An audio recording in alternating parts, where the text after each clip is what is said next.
Okay, I've got the 4 wires all changed out. They just, like I say, just simple, take one off at a time.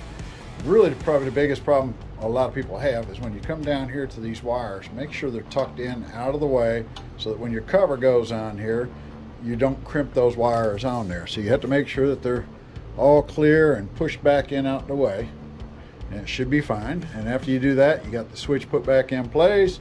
We'll go ahead and add the last screw to hold the handle on, for the trigger on.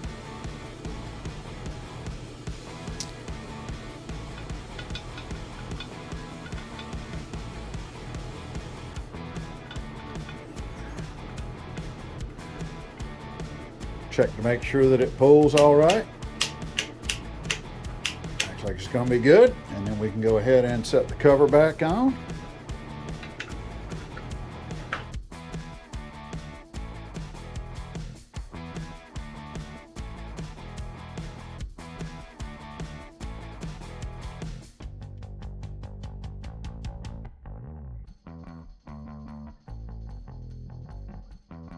Like I say, now this is Mikita. I don't know, they don't even have these anymore. 5007 NB, it looks like. All your tools like this has got triggers on them. That's really about all there are to most of them. It's really a pretty quick little process to do it. And that should allow us to plug her in, and hopefully the trigger won't stick anymore. Okay, so we are going to go back to this, and we're going to show you how it messes up sometimes. In case I kind of shut that off. Yes, when I pulled the trigger, it blew the breaker. So something wasn't quite right. So we've had to come back in here and try to figure out what was going on. The switch that I bought was supposed to be a direct replacement for that, which normally you'd be able to just follow the wires as they were. But we have found out, if we look back at this now that I've got it apart, we can tell this old switch was, like I say, this is the old original switch. And if you know how to read an ohm meter, you put this on ohms. Let's see if I can get it to where you can actually see it here, maybe.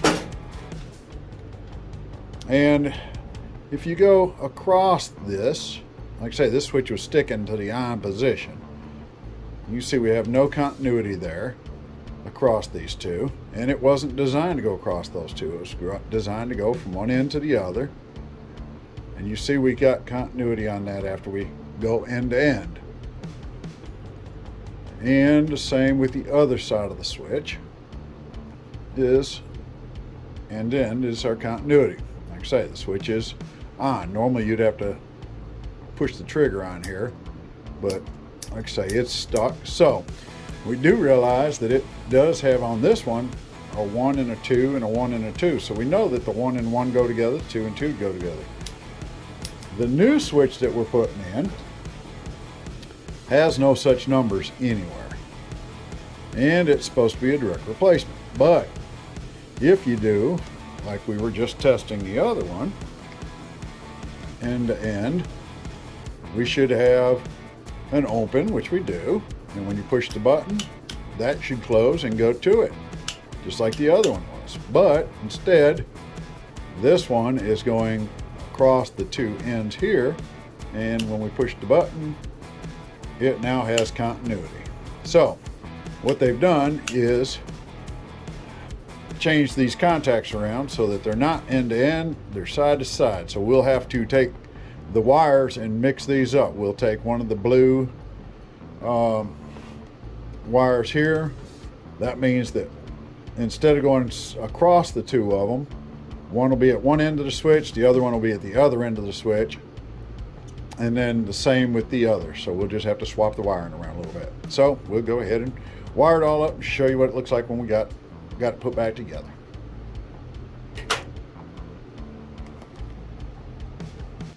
Okay, we've done a little bit of modifying, like I say. So now instead of the blue wires being across from each other and the black and the white being across from each other, we've had a blue across this direction and the white and the black across this direction. and that just swaps our contacts. So we've kind of pulled and stretched and moved the wire around, so we'll have to reroute these wires back in here a little bit again, and we should be good to go when we get them all done. We'll put the power on it. Let's hope it doesn't trip the breaker this time. We should be good. Okay, that was so much fun last time. I think I'm going to go ahead and we're going to do it again. A live test. We've got it plugged in. I've just closed it up. I've not tried it. As you can tell, when you're live on the air like this, sometimes things happen. So let's see if she's going to trip it again, or if we're going to go ahead and run the saw.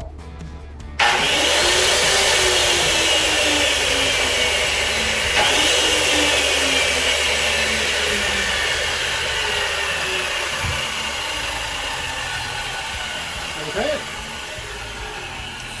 Well, that went a whole lot better the second time after troubleshooting it. Looks like the part numbers I had on there, it was listed directly for the Mikita saw where I bought it from, and you can see it on the label.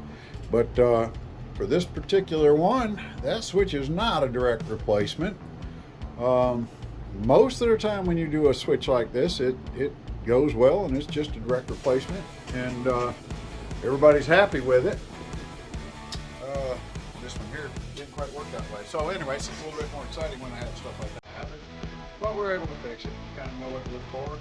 Might want to, in the future, maybe check my switch and see if I can see something. But like I say, it was supposed to be the direct replacement. I don't always get it right, but it does fit your Mikita if you need one. I don't know if there's another one out there or not. This is going to be a more direct replacement. This is an old saw. I've had it around for 20 years or better, probably, so it's been a good saw. But anyways, that's the way it goes on some projects. So we're going to go ahead and go on to the next one. If you have any questions or concerns, let me know.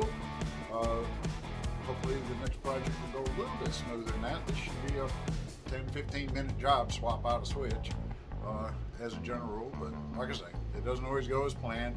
We got it. We accomplished what we needed to. The saw's back up and running, and we'll go ahead and put it back out there in service, keep it around the shop. So thanks again for watching. Put that little like button up and subscribe if you would. It definitely helps me out a little bit on my channel, and give me a few more views out there if you find my stuff helpful. So I do appreciate it. Y'all have a good day.